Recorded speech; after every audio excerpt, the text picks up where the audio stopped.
무엇이냐? 다시 한번 시작.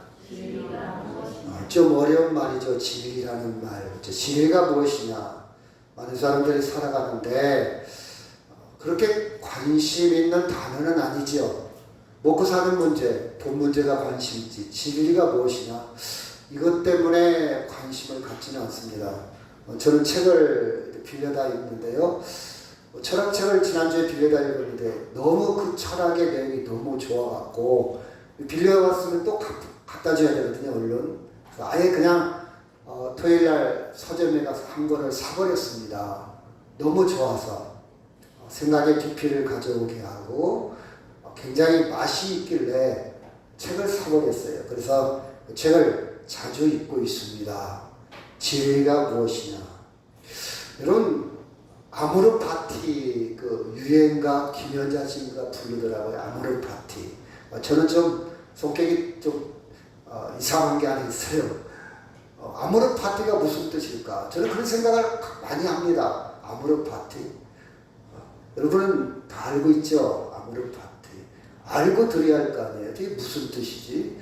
무슨 내용은 알겠는데 아모르 파티가 뭐지? 우리 트로트계의 거성 우리 권현석 권사님한테 물어볼까요? 아모르 파티가 무슨 뜻이에요? 잘 모르세요. 아모르라는 말은 사랑한다는 뜻인 거예요. 사랑해라. 파티라는 말은 라틴어인데요. 운명을 사랑하라. 운명을 사랑하라. 네가 어떻게 태어났든 어떤 모양이든 네 삶 자체를 사랑하라. 조건 되지 말고 나는 키가 적어. 나는 가난해. 나는 병들었어. 나는 장애가 있어. 그렇게 비교하지 말고 그 자체를 사랑하라. 아모르 파티 그런 것 같아요. 저는 좀 특이하다고 그랬잖아요. 들깨. 요새 밭에다 들깨를 심었는데 들깨가 왕성히 있어요. 엊그제 어떤 분은 걸어가는데 깻잎을 사러 갔는데 그 장사 그 공원에서 조금씩 갖다 파는 할머니들이 있거든요. 들깨를 다음 주에 꼭 내가 사러 오겠습니다 했는데 갔더니 들깨를 안 팔아요. 깻잎을 안 팔어. 아니 왜 깻잎 안 가져왔어요? 그랬더니 깻잎값이 너무 비싸가지고 못 떼어왔대요. 너무 비싸서. 그래서 아니 들깨를 사서 드세요? 우리 밭에는 들깨가 천지인데 그거 좀 따다 드셨으면 좋겠네. 들깨가 뭔 말일까? 들깨. 고민하기 시작했어요. 들깨. 찾아보니까 들에 있는 깨, 그러니까 아주 자생력, 아주 잡초처럼 잘 자라기 때문에 그 깨 이름을 들깨라 이렇게 이름을 정했대요. 그런 뜻이구나.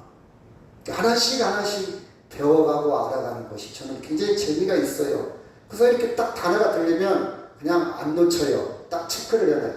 아모르 파티?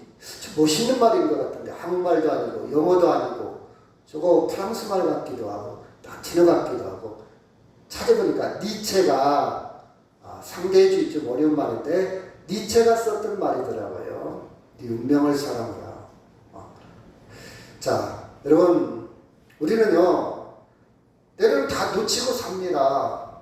부모의 사랑을 놓치고 살기도 하고요. 형제의 사랑을 놓치고 살기도 하고 아내의 사랑을 남편의 관심을 놓치고 살다가 어느 순간에 깨달음이 올 때가 있어요.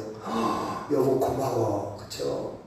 참 그때가 고마웠는데 정말 왜 그걸 내가 그때 몰랐을까? 어느 순간에 깨달음이 올 때가 있어요. 물론 어떤 사람은요 죽을 때까지 깨닫지 못하고 죽는 사람도 있지만 우리는 살다 보면 어느 순간에 그때 우리 남편이 참 아주 세심하게 나에 대한 배려가 갑자기 생각날 때가 있고 우리 아내가 우리 자녀가 우리 부모가 그렇죠?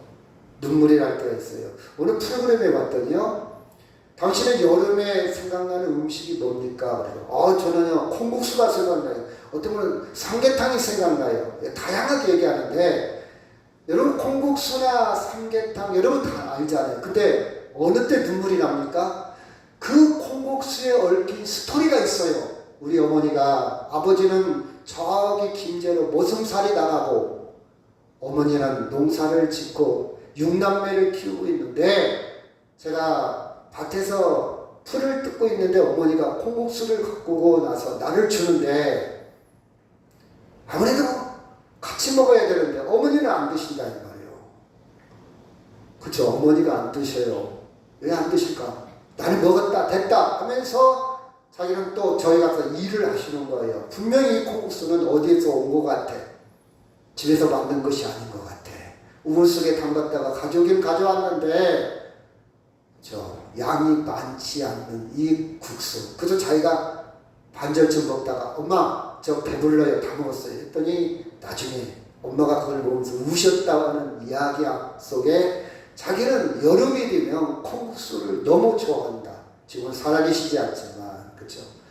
그 콩국수는 그냥 국수가 아니고 스토리가 있는 국수예요. 추억이 있는 국수.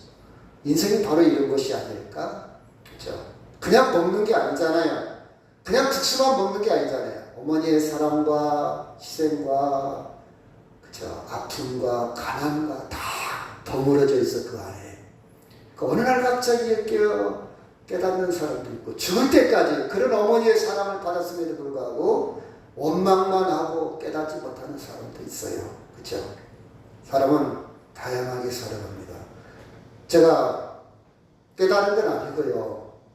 어느 책에 있다 보니 이런 게 있더라고요. 네이크로버 죄송합니다. 오늘 권고사님 앞에 있어서요. 네이크로버 열심히 찾았죠.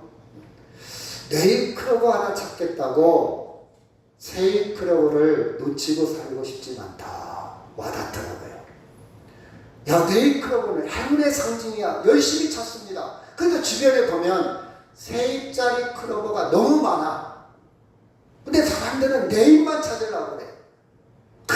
그거 찾느라고 지적거리고 저리 지적거리고. 사실은 네잎이 기형아일지도 몰라. 변종일지도 몰라. 근데 사람들 생각에는 네잎이 행운을 가져가 준다. 그 미신이 뭔 뜻입니까? 미신. 미자라는 말은 미혹하다, 헷갈리게 한다, 혼란스럽다는 미자의 함으로 신념이란 믿음이란 믿음을 혼란스럽게 하는 거예요. 미신은 사실은 그냥 상징적으로 네이크로버는 행운을. 근데 우리는 네이크로버만 찾으려고 그러잖아요. 그리고 그 많은 행복들을 다 놓치고 살잖아요. 세입이 얼마나 많아. 세입도 아름다운 것이거든요. 삼각형. 여러분 옛날에 가마솥을 보면요. 산발이야 산발이. 이 삼각형, 삼위일체, 이 셋이라는 의미도 많은 가치가 있거든요. 그렇죠? 근데 많은 사람들은 내일의 목숨 걸고 세입은 다 놓치고 살아. 그렇죠? 이런 생각들을 저는 많이 합니다. 그래서 저는요, 우리가 지금 살아가면서 너무 반복되는 일상 속에서 감동이 없어. 여러분 먹을 때도 좀 감동을 해야 할 거 아니야. 입을 때도 감동을 하고 사람을 만날 때도 설레임 있고 감동이 있어야 되는데 이제는 다 메말라져가. 아휴, 먹을 때도 그냥 밥맛도 없고 먹는 둥 마는 둥. 얼마나 지금 잘 먹고 잘 살고 있으면 감동이 없어. 남편이 해줘도 아내가 해줘도 감동이 없어. 고마운지도 몰라. 부모가 뭘 해줘도 그냥 당연히 감동이 없는 세상에 살고 있지 않나. 감성이 없어요. 이게 사는 것입니까? 저는 그렇게 생각도 해봐요. 그렇죠? 설레임도 있고 떨림도 있고 그렇죠? 이렇게 있어야 할까요? 살아가면서 뭘 음식을 하나 먹더라도 거기에 스토리가 있고 그렇죠? 이게 사는 게 아닐까. 저는 그런 생각을 많이 해봅니다. 그렇죠? 여러분 그래서 저는 이렇게 표현을 해봐요. 꼬투리를 붙잡는 인생이 아닌 제대로 알고 살자. 공부사님 꼬투리가 뭐라 했죠? 어? 야, 너 꼬투리 잡지 마. 아, 꼬투리 잡고 그래. 꼬투리가 뭐라 했죠? 그게 그 의미는 다 알아. 누구나 다 알아요. 조정석 원장님은 알 것 같아. 꼬투리가 뭐라 했죠? 저기. 콩깍지. 아, 콩깍지. 콩깍지. 콩에서 중요한 게 뭡니까? 콩이잖아, 콩. 근데 콩이 중요한 것을 놓치고 껍질만 붙들고 있어. 인생이 꽝인 거예요. 정작 붙들어야 할 것은 콩인데 콩은 못 보고 콩 껍질이 꼬투리였잖아. 꼬투리. 제가 언젠가 한번 얘기했잖아요. 설교 시간에. 꼬투리. 그 저는 그런 생각을 많이 해봐요. 내 인생이 지금 열심히 살고 있는데 뭔가 최선을 다하고 밤낮을 가리지 않고 그렇게 사는데 혹시 빈 껍질만 붙드는 빈 껍질에 매달려 있고 있진 않을까? 그러면 인생을 억울하잖아요. 잘못 사는 거잖아요. 그쵸? 여러분, 정말 여러분이 진리를 안다면 자유를 누립니다. 따릅시다. 진리가 너희를 자유케 하리라. 진리는요, 영원한 거예요. 절대적인 거예요. 목숨 걸만합니다. 진리가 자유케 하리라. 진리가 뭘까? 그래서 이 시간에요, 진리에 대해서 한번 진리. 여러분, 평소에 우리가 그런 생각을 하며 살아가고 있잖아요. 잘 사는 게 뭘까? 돈 버는 것이 잘 사는 것일까? 아파트 딱 사는 것이 잘 사는 것일까? 의제차를 끌고 다니는 것이 잘 사는 것일까? 어떻게 잘 사는 걸까?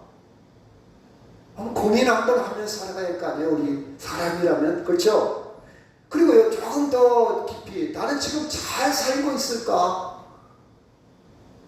설사님, 나는 지금 잘 살고 있는 것인가?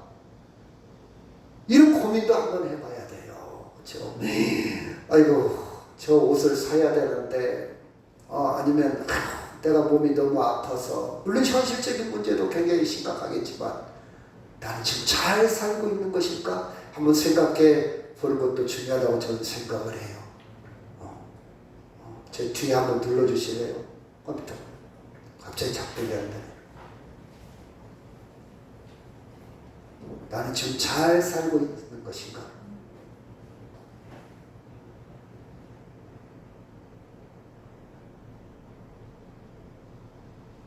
오케이, 됐어요. 나는 스스로 잘 살고 있다고 생각하는데 이게 맞는 것일까? 내 생각에 나는 잘 살고 있어. 나는 이만하면 괜찮아. 저는요, 산에 가면 제가 지난 시간에도 얘기했지만 꼭 어르신들한테 말을 걸어요. 대단하시네요. 맨날 나오세요. 꼭 말을 걸어요. 그러면 그랬잖아요. 10명 중에 7명은 꼭 응답이 온다고. 그럼 그분들 특징이 다 공통적으로 마지막 인사는 저한테 그래요. 고맙습니다. 그래요. 저한테 고맙습니다. 그래요. 말 걸어줘서, 얘기해줘서. 항상 그래요, 어르신들. 지난 주간에 제가 만났던 어르신들 85 먹은 어르신이에요. 완벽하게 살았다고 생각하시는 것 같아요. 85, 자기 마나님도 85. 아들이 3형제인데 잘 나가고 있어요. 그 아들 중에는 교장 선생님 하고 있대요. 근데 두 아들도 공무원이 나오는데 얘기는 안 듣는 거 보니까 어떤 공무원인지는 모르겠어요. 그거 물어볼 수는 없잖아요. 교장 선생님만 자기 아들 중에 지금 교장 선생님 하고 있다는 것만 강조하더라고요. 좋아요. 그리고 연금은 매달 얼마씩 받고 있고 85세 산 위를 올라오셨어요. 산 위에 올라와서 그 기구를 가지고 운동을 하고 있어요. 매일 오셔요. 매일 나옵니다. 청력도 좋고 말도 잘하고요. 센스도 있고요. 그리고 이 노인 양반들의 특징이 하나가 자기 얘기를 막 하거든요. 막 남이 듣든지 말든지 막, 그쵸? 자기 얘기만 막 하는데 양반은 들을 줄도 알아요. 자기 이야기를 조절할 줄도 알아요. 인격적인 거예요. 훌륭한 거예요. 그래서 이분이 나는 지금 죽어도 아무 한이 없다. 자기 수익까지 다 준비를 해놨대요. 여러분, 그건 잘 사는 겁니까? 세상적으로는 정말 잘 사는 거죠. 잘 살아왔어요. 그렇게 살고 싶어도 세상을 다 그렇게 마음대로 되는 건 아니잖아요. 부도도 맞기도 하고 사기를 맞기도 하고 질병에 걸리기도 하고 암이 찾아오기도 하고 마음대로 안 되는 세상인데 85세 그렇죠? 그 정도면 복받은 사람으로 잘 살아온 거라고 볼 수 있죠. 근데 제가 볼 때는. 그래요. 너무 잘 살으셨네요. 이제 죽음도 잘 살으셨으니까 죽는 것도 참 중요한데 잘 죽으셔야죠. 맞아요. 하면서 연결이 되는 거예요. 어떻게 죽는 거예요? 잘 죽는 거예요. 연결이 되는 거예요. 그렇죠? 나는 잘 살았다고 생각하는데 과연 그것이 잘 사는 것인가? 옳은 것인가? 우리가 세상을 보면요. 세상은 다 변하죠. 변하지 않는 게 없어요. 다 변해요. 우리가 일과에서 얘기했듯이 인간은 본질적으로 허무하고 외롭고 미래에 대한 불확실성이 있어요. 그래서 그 환경에 따라서 계속 변하고 있지 않습니까? 그래서 우리가 말하는 사람도 변한다. 그래서 품사로 따지면 움직일 동자, 사람도 움직인다, 동사다. 이런 표현도 하고 있습니다. 사람마다 의견이 다 달라요. 어떤 게 맞는 말일까? 누구 말이 맞는 말일까? 의사마다 다 달라. 제가 엊그제 신문에 보니까 여러분 꼭 사람은 물이 하루 2리터 정도를 마셔야 된대요. 저는 그렇게 항상 해왔는데 저 공감이 돼요. 저는 일어나자마자 물 마셔요. 수면 중에는 물이 엄청 빠져나갔어요. 그리고 일어나자마자 물 마시고 운동하기 전에 마셔요. 물맛 좋다. 이미 물을 요구할 때는 늦은 거예요. 저는 억지로라도 마시라. 밥맛 없어도 마셔라. 물이라도 마셔라. 물은요 참 소중한 거예요. 식물이 시들시들 죽으려고 할 때 물 한 탁 줘봐요. 살아나잖아요. 물은요 생명력 있어요. 그죠? 저는 이런 생각을 갖고 있고, 근데 어떤 분한테 물 자주 마셔야 돼. 물 필요한 거야. 물 너무 많이 마시면 안 돼. 이런 사람도 있어요. 그러면 아니야. 저는 얘기 안 해요. 그 사람 생각, 내 생각 다를 수가 있어요. 내 생각이 다 옳은 거 아니에요. 강요하지 않습니다. 많이 마셔야 되는데 거기에서 끝나요. 아니야. 내가 텔레비 봤더니 아니야. 신문 봤더니 많이 마시는데. 여러분 전문가 다 달라. 누가 옳을까? 정답 없어요. 세상에는요 정답 없어요. 의사도 다 달라요. 논문도 다 달라요. 저는 근데 그게 매력이 있으니까 그걸 택할 뿐이요. 그걸 택할 뿐이요. 세상은 진리가 없습니다. 지역에 따라서 동서 옛날이나 지금이나 그렇죠. 모든 것이 상대적이다. 좀 어려운 말이죠. 이 상대적인 말은 절대적이지 않단 말의 반대말이에요. 절대적이라는 말은 진리를 말하고 변하지 않는 것. 세상은 상대적이다. 변한다 이 말이에요. 그래서 여러분 프랑스 같은 경우는요. 결혼하지 않는 사람이 결혼한 사람보다 더 많아. 자, 가정을 이루기는 이룹니다. 이루는데 혼인신고하지 않고 사는 가정이 더 많아. 우리나라는 혼인신고를 해야 되잖아요. 그렇죠? 그래야 아이를 학교도 보내고 아이가 정상적인 권리 행사를 행정에 도움을 받을 수가 있어요. 근데 프랑스는 법으로 아예 혼인신고 않고 그냥 동거만 해도 다 인정을 해줍니다. 그리고 프랑스라는 나라는 프랑스를 예를 들고요. 동성애자. 여자는 여자끼리 남자는 남자끼리 어떤 행위를 해도 다 인정이 돼요. 여자끼리 우리 부부입니다. 남자끼리 우리 부부입니다 해도 인정해줘요. 우리나라는 아직 인정하지 않아요. 그렇죠? 어떠냐? 우리가 남자끼리 연애도 하고 남자끼리 잠자리도 하고 남자끼리 섹스도 한다는데 그게 무슨 상관이냐? 인정해줘요. 사회적으로도 용납해줘요. 그렇죠? 진리가 어디 있냐? 누가 윤리적으로 도덕적으로 누가 손가락질하냐? 우리가 좋다는데 우리가 행복하다는데 우리나라는 지금 그렇게 가고 있지 않습니까? 그래서 동성애도 다 인정을 해줍니다.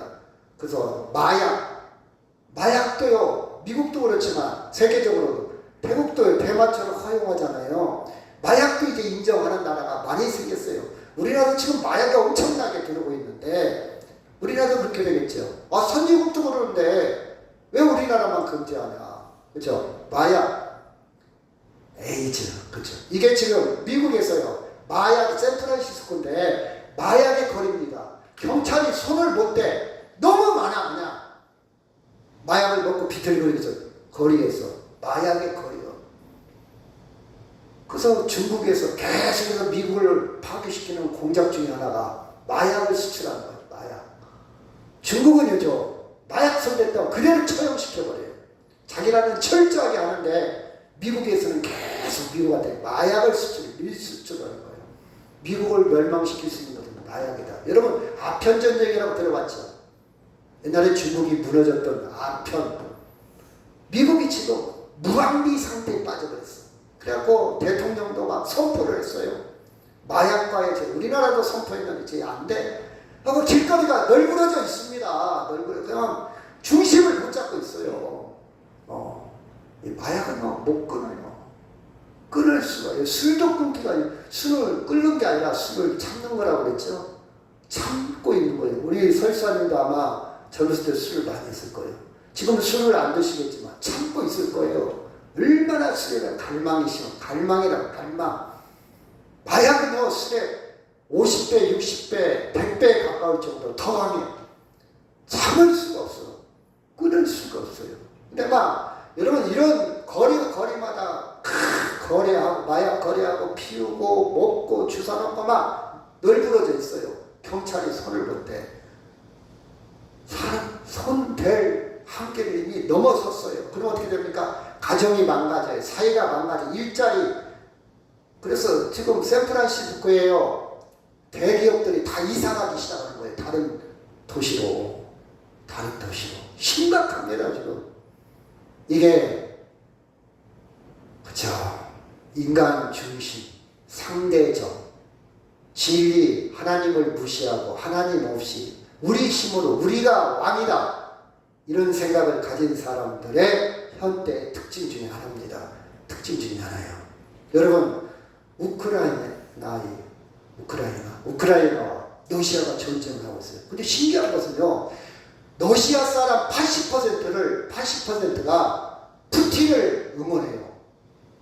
여러분, 우리 생각에는 푸틴 그 나쁜 놈이네. 남의 나라 침공해갖고 사람을 그렇게 많이 죽여? 어린아이를 죽여? 지 욕망, 지 권력 때문에 전쟁을 일으켜?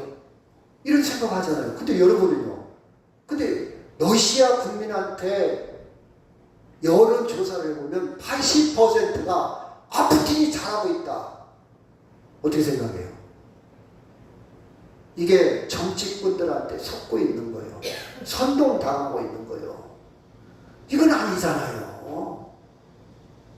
저는요, 어제도 어떤 분하고 식사를 하고 이렇게 오는데, 가게를 딱 음식점을 지나가는데, 생선구이집이래요. 나 저 집 갔는데 절대 안 가. 왜 그랬더니, 텔레비에 윤석열이 딱 나오니까 텔레비를 꺼버리더래요, 주인이. 난 그 집 안 가. 여러분, 윤석열을 좋아할 수도 있고 나빠할 수도 있고 그건 자유입니다. 그래서 많은 손님들이 있는데 자기가 주인이라고 해서 꺼버린다? 그건 아니지 않습니까? 그렇잖아요. 저 사람 정책 잘못하네, 잘하네 판단할 수는 있어요. 그때가 저렇게까지 그쵸? 목숨 걸고 혈기를 부리고 화가 올라오고 그런 사람들이 있더라고요. 그런 사람들은요, 한번 생각해 보세요. 나는 어떤 정당을 얘기하는 게 아니라 혹시 나는 민주당에 국민의힘에 마치 러시아 사람들이 푸틴이 잘하고 있다 이런 식으로 나도 속고 있는지 선동당하고 있는지. 그렇잖아요 여러분. 국민의힘에 있는 사람은 무조건 잘한다고 그러고 민주당에 있는 사람들은 무조건 잘한다고 그러고 자기 당만 잘하는 거야. 상대당은 무조건 못한다. 선동당하고 있나 생각해 보세요. 저도 정답은 몰라요. 그건 각자가 판단할 일이에요. 아니 생각을 해봐. 러시아 사람들의 80%가 푸틴이 잘한다고 지금 잘하고 있다고 전쟁을 해야 된다고. 이게 제정신이냐고. 그와 똑같을 수도 있어요. 우리도 똑같아. 세상은요 진리가 없어. 어떤 사람이 맞은지 틀린지 다를 뿐이지 정답은 없어요. 역사라는 것은 지나놓고 보면 옳다 하는 것도 나중에 잘못되게 인식할 수도 있고 잘못된 것이 나중에 인정받을 수 있어요. 저는 미술사를 쭉 보는데 미술사를 보면요 그때 당시의 작품들을 인정받지 못했어요. 저게 무슨 작품이야. 사람들에게 손가락질하고 가난 속에서 죽은 화가들이 많아요. 근데 50년, 100년 후에는 그 작품이요 수억씩 나가는 작품들이 참 많아요. 저는 역사를 좋아해요. 그렇죠? 결론이 뭐냐? 절대적인 것은 없다. 세상에는 진리가 없다. 옳다는 것도 한 번쯤, 그래서 여러분 부부간에 싸운다든지 남하고 싸울 때 한 번쯤은 피드백, 내가 막 주장을 했는데 내 말이 과연 옳을까? 저 사람 말도 일리가 있을 것 같은데, 이렇게 한 번씩 생각을 해보세요. 아니야, 내 고집인 것 같아. 저 사람도 일리가 있어. 저 사람 입장에서 그럴 수도 있는 거 아니야. 이렇게 자기를 조금씩 그쵸, 조절해 나가는 능력이 있다면 참 좋을 것 같아요. 그쵸? 여러분, 세상에서는요, 인간은요, 어느 철학자가 말했듯이 인간이 중심이라는 거, 인간이 기준이라는 거예요. 모든 만물에 있어서 인간이 기준이라는 거예요. 그리고 니체가 신은 죽었다 이 말은 절대적인 건 없다. 인간이 우선이다 그 뜻이에요. 하나님이 있다 없다 그 뜻이 아니라 왜 우리가 신을 따라야 되나.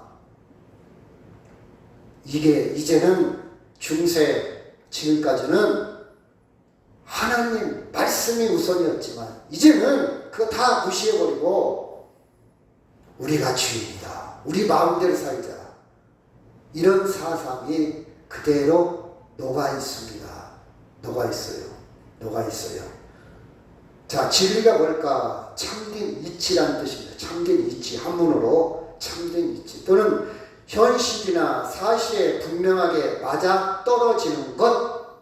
진리는 뭐냐? 보편적이면서 영원히 변하지 않는 것. 이렇게 사전적인 정의. 영원한 것. 시대에 따라서 변하는 게 아니라, 상황에 따라서 변하는 게 아니라, 그때는 옳고 지금은 그러고 그런 게 아니라 영원한 것. 이걸 우리가 알아야 되잖아요. 영원한 것. 그렇죠? 같이 한번 읽을까요? 로마서 3장 10절 시작. 기록된 바 의인은 없나니 하나도 없으며 깨닫는 자도 없고 하나님을 찾는 자도 없고 다 치우쳐 함께 무익하게 되고 선을 행하는 자는 하나도 없나니 하나도 없도다. 성경에 보면요, 인간은 본질적으로 진리를 생산하거나 진리를 찾거나 진리를 만날 수, 깨달을 수 없다, 그런 뜻입니다. 그렇죠? 하나님을 찾는 자가 없다 이 말은 진리를 찾을 수 없다. 진리, 하나님을 진리라고 바꿔놓고 생각해보면, 그렇죠? 결국 인간은 스스로 능력이 없다. 자, 제가 스쿠버 다이버 그걸 젊었을 때 배웠어요. 바닷속에 뭐가 있을까? 그래서 장비 딱 하고 산소 탱크하고 막 들어가는 거예요. 그 자격증도 땄어요. 젊었을 때. 바닷속에 막 해삼도 있을 것이고 전복도 있을 것이고 그런 호기심도 있어가지고 그걸 했는데 보통이 아니더라고요. 한 3m 들어갔는데 3m밖에 안 들어가. 5m도 이거 보통이 아니야. 난 이거 안 돼. 이거 못하겠어. 연습할 때는 그런 데쯤 했는데 진짜 막 들어가 보니까 무섭기도 하고 이래서 죽겠다, 숨이 막히겠다, 그런 생각. 거기까지. 근데 만약 인간이 더 들어가면요, 이 모든 유전력과 그 압력에 의해서 부서져 버려요. 파열돼 버려요. 이 살이, 눈이 튀어나와 버리고 심장이 터져 버립니다. 그 압력에 의해서 거기까지 우리는 더 이상 들어갈 수가 없어요. 마찬가지로 우리는 큰 이상은 찾을 수도 없고 들어갈 수 없는 것처럼 우리는 진리를, 하나님을 스스로, 영원 생명을 우리는 찾을 수 없다는 것을 가르쳐 주고 있습니다. 그래서 여러분, 하나님을 무시해버리고 우리 인간의 주인이야, 우리 인간이 최고야, 우리가 우리 마음대로 살아보자, 이렇게 열심히 기술도 개발하고 문명이 발달하고 있지만 환경은 어떻게 되고 있습니까? 계속 환경은 망가지고 있어요. 계속해서 환경은 망가지고 있어요. 그래서 심각합니다, 이 환경이. 그래서 여러분, 전기 하나, 선풍기 하나도 안 쓸 때는 좀 끄세요. 이거 하나 안 끄면 어때요? 우리 집은 전기세 안 내. 그러지 말고요. 안 쓸 때는 제가 어제 그 교육 아이들한테, 야, 너희들 콘센트, 일회용, 빨대 이런 거 다 우리가 망가뜨리는, 내가 일조를 하고 있다. 우리 샴푸, 비누, 주방세제 다 망가뜨리고 있다. 이것이 우리 자손들한테 그대로 분명해요. 그냥 한번 먹고 버리고, 캔 버리고, 커피 마시고 탁 버리고, 어떤 위제차를 타고 간 청년은 밖에다 담배 버리고, 자기 차는 깨끗이 해야 되는가 봐요. 거리는 지저분해도 괜찮고. 저 사람은 위제차를 탈 자격이 없다. 그렇죠? 인격도 같이 올라가야 되는데. 우리 좀 일회용품, 그렇죠? 돈이 되냐 안 되냐 그게 중요한 게 아니에요. 의식이 중요한 거. 의식. 그렇잖아요. 인간은요, 가면 갈수록 배부르고 잘 먹고 잘 살자가 가면 갈수록 뭐가 말라갑니까? 이기적이야. 남을 배려하지 않아. 쉽게 죽여. 심지어 자기 자식도 내버려. 그렇잖아요. 아까도 얘기했지만 감격이 없어. 감사가 없어. 그냥 살아요. 운동화 한 거리에 40만 원, 50만 원짜리 살면서도 감격, 감사가 없어요. 그렇죠? 국가 간에도 가면 인간성도 같아. 그렇죠? 인간의 주인이었는데 인간은 행복하지 못합니다. 같이 한번 볼까요? 시작. 스스로 지혜 따라 어리석게 되어 썩어지지 아니하는 하나님의 영광을 썩어질 사람과 새와 짐승과 기어다니는 동물 모양의 우상으로 바꿨느니라. 그러므로 하나님께서 그들을 마음의 정욕대로 더러움에 내버려 두사 그들의 몸을 서로 욕되게 하게 하셨으니 이는 그들이 하나님의 진리를 거짓 것으로 바꾸어 피조물을 조물주보다 더 경배하고 섬김이라. 이는 곧 영원히 찬송할 이시로다. 아멘. 인간은 지혜롭다고 똑똑하다고 잘났다고 열심히 살아가고 있지만 계속 환경도 파괴되고 인간성도 파괴되고 전쟁이 더 늘어나 무기를 더 만들어가고 있습니다. 평화가 가면 갈수록 더 위태로워지고 있어요. 그렇죠? 진리가 없어요. 자, 요한복음 14장 6절 시작. 예수께서 이르시되 내가 곧 길이요 진리요 생명이니 나로 말미암지 않고는 아버지께로 올 자가 없느니라. 너희가 나를 알았더라면 내 아버지도 알았으리로다. 이제부터는 너희가 그를 알았고 또 보았느니라. 아버지라는 말은요, 영원한 생명이에요. 영원한 나라. 진리를 말합니다. 진리에 이를 수 없어요. 누구를 통해서 우리는 영원한 생명 아버지께 이룰 수 있다고요? 예수를 통해서. 예수님이 뭡니까? 길이요 진리요 생명입니다. 여러분, 예수 믿는 거 복 받은 거예요. 예수 믿는 거 잘 선택한 거예요. 예수 목숨 걸만해요. 이 세상에서 이런 목숨을 걸만한 거 있습니까? 돈에 목숨 걸으면 후회하지 않을까요? 자식의, 사람의, 집에?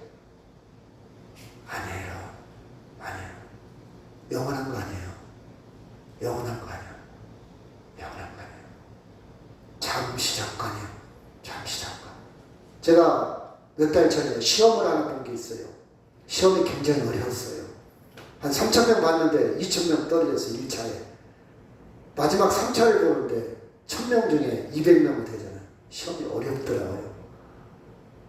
그때도 내 시험을 계속 봐야 되나. 이번 딱 한 번만 보자. 6개월 동안 쫙 했어요. 그 시험 끝나면 행복할 줄 알았어요. 그 시험 합격하면요 괜찮을 줄 알았어요. 이제는 우리 딸만 절대 내가 공부하지 시험 안 볼 것이다. 글쎄요. 네? 딱 봤어요. 합격을 딱 했어요. 며칠 가게요? 나 합격했어. 나 시험 봤어. 한 일주일 갔어요. 지금은 그 시험, 그 합격, 그 기분 생각 안 난다? 전혀 안 나요. 전혀 아무것도 아니야. 이게 세상 것이다. 그거 하면 행복하고 그거 하면 기쁘고 그거 하면 천국이었다면 아닙니다. 진리가 아니기 때문에 영원한 것이 아니기 때문에 허상이에요. 허상. 신기루예요. 신기루. 영원한 거 아무것도 없어요. 오직 누구만 영원하다고요? 예수 그리스도만. 확실히 붙으세요. 놓치지 마세요. 죽을 때까지 확실히 합니다. 예수님만 영원해요. 그렇죠? 그 진리 되신 예수님 왜 영원하냐? 우리를 끝까지 사랑해요.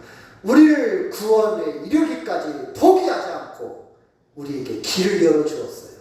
같이 한번 읽을까요? 요한복음 3장 16절 시작.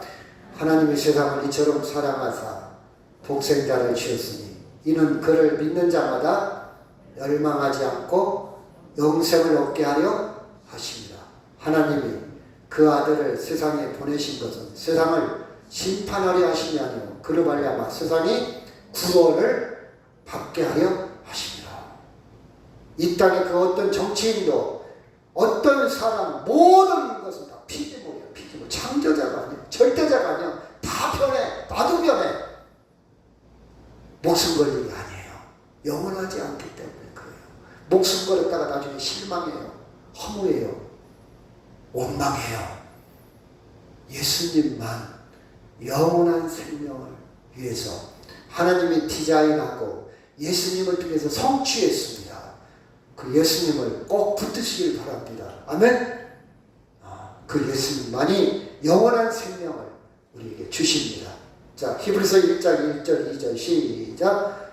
옛적의 선지자를 통하여 여러 부분과 여러 모양으로 우리 조상들에게 말씀하신 하나님이 시작.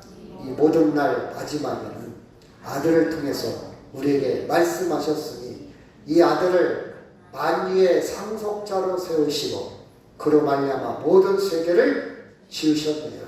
새 나라와 새 땅. 하나님이 예수님을 통해서 상속자, 유업을 이을 자, 예수님을 통해서 새롭게 우리를 절대적인 생명 속에 들어가도록 그 절대적인 생명의 필드, 장, 그 멍석을 깎아놓은 거예요. 나라를 만든 것이요. 새로운 세계를. 예수님은 분명하게 여러분을 인도하십니다. 인도하셔요. 그래서 본문에 있는 말씀, 빌라도가 시작. 빌라도가 이르되 그러면 네가 내가 왕이 아니냐? 예수께서 대답하시되 네 말과 같이 내가 왕이니라. 내가 이를 위하여 태어났으며 이를 위하여 세상에 왔나니 곧 진리에 대하여 증언하려 함이로다. 무릇 진리에 속한 자는 내 음성을 듣느니라 하시되 38절 시작. 빌라도가 이르되 진리가 무엇이냐 하더라. 이 말을 하고 다시 유대인으로 나가서 나는 이르되 나는 그에게서 아무 죄도 찾지 못하였느니라. 빌라도 그때 당시에 잘 나가는 엘리트, 지식인, 권력자, 휘고 다 소유한 사람이었지만 진리를 몰랐어요. 야, 이게 잘 사는 것인가? 이렇게 사는 것이 내가 지금 잘 살고 있는 것인가? 몰랐어요. 진리가 뭐냐? 야, 지금은 끝이지. 지금은 끝이지. 진리가 뭐냐? 몰랐어요. 근데 예수님은 내가 왕인데 이 땅의 왕이 아니고 네가 말하는 이 세상의 왕이 아니라 영원한 세계, 하나님의 나라, 그렇죠? 진리에 대해서, 진리라는 말은 절대적인 거, 변하지 않는 거, 영원한 생명을 주는 것이 진리입니다. 그 영원한 생명을 얻은 사람은 내 음성을 듣는다, 나를 믿는다, 내 말을 따른다, 나와 교제한다, 나와 예배한다, 그런 뜻이에요. 그렇죠? 진리가 무엇이냐? 빌라도는 계속 진리를 깨닫지 못합니다. 예수님을 알아보지 못했어요. 알아보지도 못했고 누리지도 못했고, 그렇죠? 누리지도 못했어요. 그렇죠? 자, 마태복음 11장 25절 시작. 그때 예수께서 대답하여 이르시되 천지의 주제이신 아버지여, 이것을 지혜롭고 슬기 있는 자들에게는 숨기시고 어린아이들에게는 나타내심을 감사합니다. 거기까지. 세상에서 지혜롭고 똑똑하다고 잘났다고 그런 사람들은 계속 머릿속으로 생각하고 따지고 자기 지식과 정보와 자기 경험을 가지고 아니야 걔야 이래도 예수님을 몰라봤어요. 진짜 진리를 못 찾았어. 그런데 어린아이 같은 사람들, 어린아이는요 자기 자존심이 강하지 않아. 자기 차견이 강하지 않아. 자기 주장이 강하지 않아요. 제발 나이 먹어서 큰 소리 치지 맙시다. 따라합시다. 나이 먹고 큰 소리 치지 맙시다. 저도 안 돼요. 노력을 해요. 저는요 어떻게 하는지 아십니까? 벽에다가 오늘 내가 큰 소리 쳤으면 X, 안 쳤으면 중간이면 세모. 아 오늘 나 큰 소리 한 번도 안 쳤어. 동그라미. 말을 할 때 말을 좀 줄여야 되겠다. 오늘 내가 말이 너무 많았어. 사람을 만나고 친구를 만나고 내 말만 해. 나 안 듣고 내 말만 해. X. 나는 반절이야. 잘 들어줬고 내 말도 적절히 해서 세모. 나는 오늘 사람들 말을 많이 들어줬어. 동그라미 치고 그래요. 달력에다 붙여야겠다. 여러분 나이 먹고요. 말도 좀 내추장하면 안 돼. 화를 내면 안 돼. 큰 소리 치면 안 돼. 아 그랬어. 그랬네. 그랬구나. 하면 좋죠. 저도 잘 안 돼요. 다만 노력하고 있어요. 늙은이가 되어서 이쁨 받으려고. 사람들이 좋아하는 사람 되려고. 완벽할 수가 없어요. 근데 진리에 대해서도 나 아는 게 많아. 나는 똑똑해.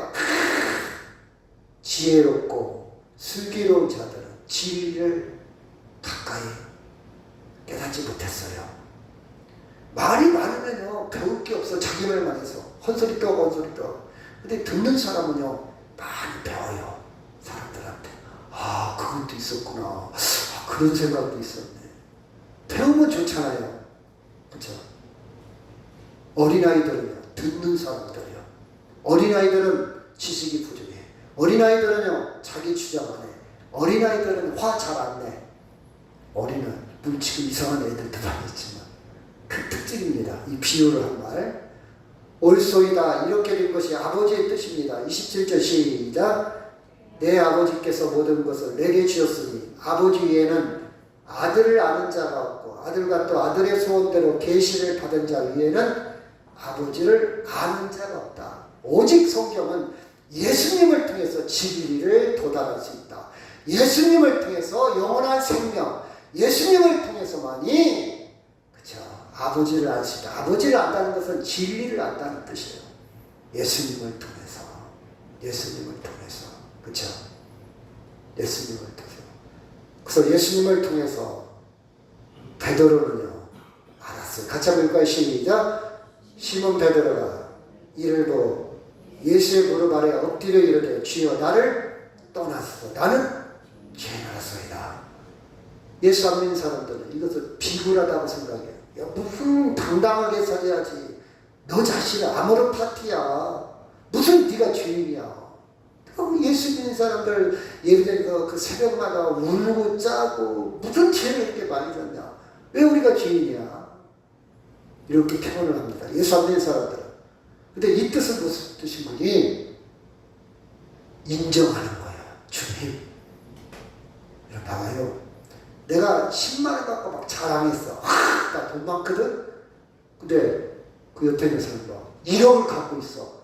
아이고 창피해요. 아이고 번데기 앞에서 주름 잡았네. 그 뜻이에요. 나는 주인으로서이다 이 말은.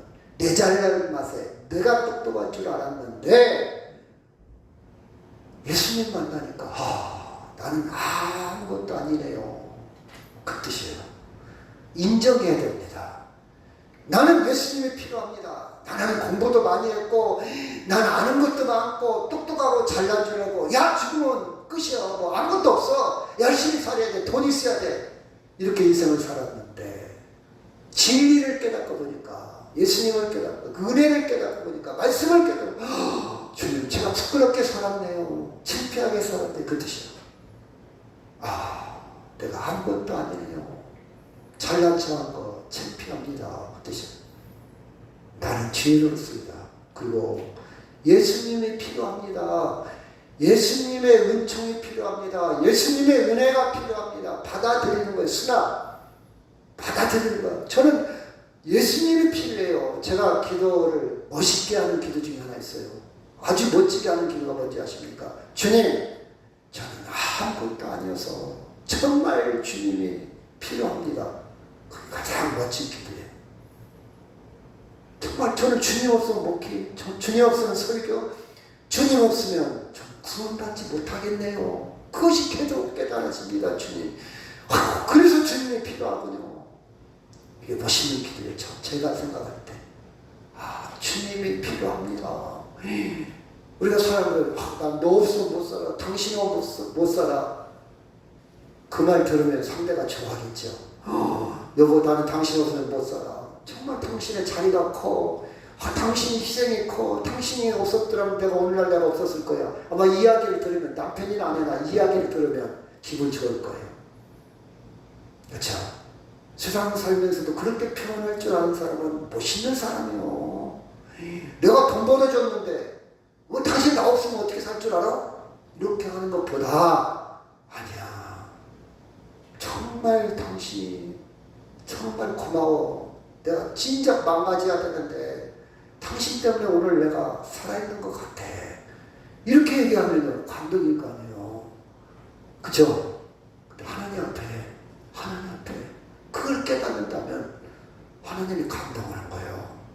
하나님, 정말 솔직히 고백합니다. 아무리 생각해봐도 제가 살면 살수록 계속 느끼는 게 뭔지 아십니까? 하나님, 정말 하나님, 예수님의 은혜가 없으면 저 구원받지 못하겠네요. 이 성깔머리, 이 성격, 내 고집, 내 주장, 이것 갖고는 구원받을 근거가 전혀 없고요. 정말 예수님이 필요하네요. 저는 그 기도가 가장 아름다운 기도라고 생각해요. 그 은혜에 딱 이제 빠져들면서 세상을 보면요, 세상이 새롭게 보여. 감사. 제가 그랬잖아요. 나무에 대해서 공부를 좀 하니까 시골 가서 나무 하나를 제대로 못 자르겠어. 이거 제가 환경을 조금 책을 읽다 보니까 이 나무 자르면 이산화탄소를 얘가 지금 큰 수거를 하고 있는데, 산소를 배출하고 있는데 이 나무 자르면 안 되지. 이 풀포기도 큰 역할을 하고 있는데, 이 잡초지만, 내 생각에는 잡초지만 야도 큰 역할을 하고 있는데 이거 함부로 뽑으면 안 되는데, 그러니까 나무 하나 뽑는 것도 신중해져. 세상이 그렇게 보여. 세상이 그렇게 바뀌어지는 거예요. 하나님의 은혜에 눈이 바뀌어지면요, 세상이 은혜로 바뀌어져. 은혜로. 그 사람 감사가 있다 보면 큰 소리가 적어져. 감격, 감수성. 먹는 거 하나 먹을 때도, 하찮은 밥 한 찬물에다 물반을 김치 하나 먹더라도 감격이 있어. 옛날에는 보리밥만 먹었는데, 옛날에는 어제 저희 누나를 만났어요. 그분이 그래요. 형제 동창을 갔더니, 형제, 야, 니네는 그래도 보리밥이나 쌀과, 우리는 그것도 못 먹고 저기 군산 유리공장에 다녔어. 초등학교도 졸업 못하고 그 유리병 입으로 불어갖고 그 공장에 다녔는데, 겨울에 빠졌는데, 찔뻑찔뻑 빠졌는데 발이 동동동 얼어가지고, 우리는 그렇게 초등학교를 보냈다. 제대로 졸업도 못하고. 너는 그래도 밥을 잘 먹고 살았지 않냐, 그런 얘기를 하더래요. 그런 거래요. 찬밥을 먹으면서도 하나님 감사합니다. 감수성이 있어야 돼. 감동이 있어야 돼. 옷 하나 입으면서도, 그렇죠? 내가 걸어가면서도, 내가 여기까지 올라오는 것도 하나님, 제 다리가 달렸네요. 제 다리가 작동을 하네요. 제가 신발을 이거 신고 있네요. 이거 얼마짜리인지 아십니까? 모든 매사가 달라지는 거예요. 세상이 바뀌는 거예요. 기독교적인 세계관, 하나님의 세계관을 바꿔주는 거죠. 하나님의 은혜로, 그렇죠? 세상을 다시 볼 거예요. 그렇죠? 이 말씀하고 마치도록 하겠습니다. 네가 시작. 네가 이것으로 형제를 깨우치면 그리스도 예수의 좋은 일꾼이 되어 믿음의 말씀과 네가 따르는 좋은 교훈으로 양육을 받으리라.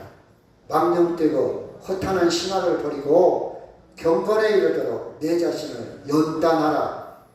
육체의 연습은 약간의 유익이 있으나 경건은 범사에 유익하니 금생과 내생에 약속이 있느니라. 아멘. 다 같이 통성으로 기도합니다.